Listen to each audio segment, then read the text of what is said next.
Hi, so here we have the OpenR2 frame and skins and the skirt section.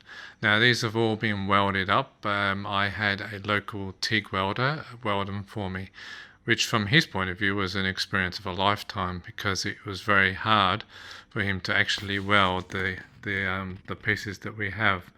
Fundamentally, the problem and the difficulty arose, I'll turn this around, due to the thickness of the material. These plates here are 0.08 of an inch thick. The inner skin here that you can see here, this inner skin here is 0.04 of an inch thick, and this is 0.0625 of an inch thick. Welding some of these 0.08 inch plates to these thin pieces of aluminium was very difficult for the actual welder, but he was quite successful in the progress. If we actually come in closer, you'll be able to see a lot of the work that was done. So as you can see here, he basically did a reasonable amount of welds, but spaced around. He didn't do complete seam welds. He just did just fundamental small welds in the relevant spots.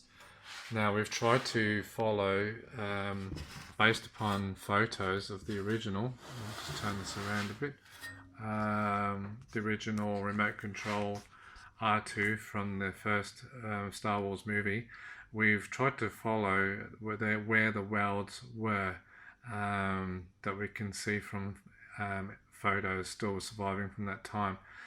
So we've basically been able to work out this type of setup here.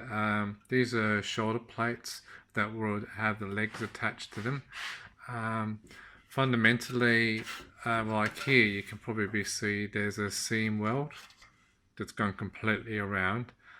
This needs to be relatively strong because it's going to be holding the legs on.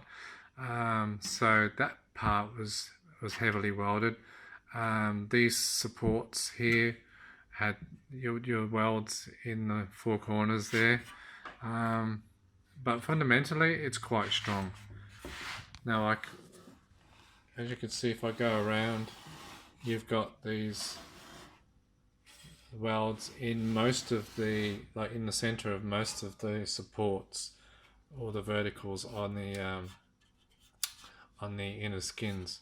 So you'll have it in relatively centered there, centered there, centered there. There's other spots where that they were apparently needed to be. So yeah, most of where the welds went.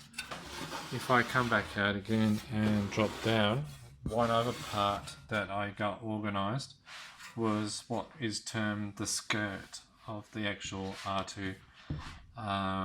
It's basically at the lower section, like the lowest part of the body. Now, the welder did it almost to how it would have originally been done. As I say, we've got seam welds here, seam welds along here, but we've kind of got about inch sections of seam welds as we go around here to hold that together. But it's fundamentally extremely strong. I have no problems with the actual structure integrity of this whole piece. If you actually look here, that this whole section here, I'm actually trying to put a bit of pressure on these parts, and they're fundamentally really strong as far as the welds are concerned. So yes, there's the overall welding that was done for me. If I can actually, I'll just place this down. This is the skirt section of the R2. So he's done a reasonably neat job of welding it internally to get a reasonably nice result on the outside of it.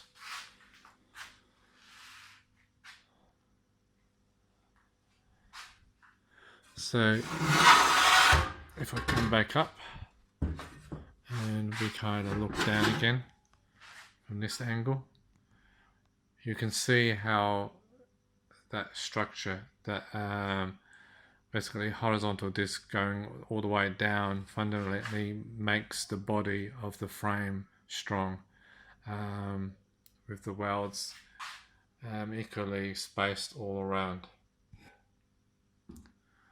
So yes, there's basically a welded frame at the moment. There's still a lot more work to do. There's still more welding that needs to be done.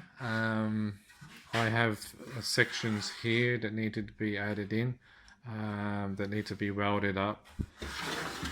There are what are called recess plates in this area that need to be welded in, so those are going to be done later. Same on the other side. There's a section here that needs to be added in. It's basically a flat plate that will be welded onto here and up behind. So there's a little bit more welding to do. But yeah, as a fundamental whole, this has been rather a successful prototype as far as it's concerned.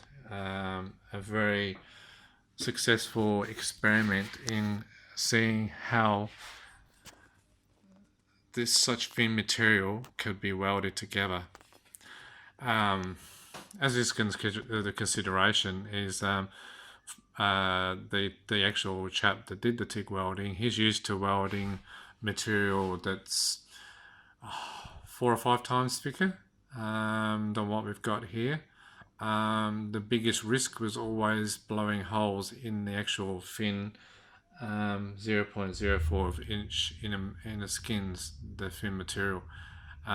In some spaces he did put some holes in that he had to clean up, but yeah, that was always the worst part of it, is and the worst difficulty for him is being able to weld such thin material.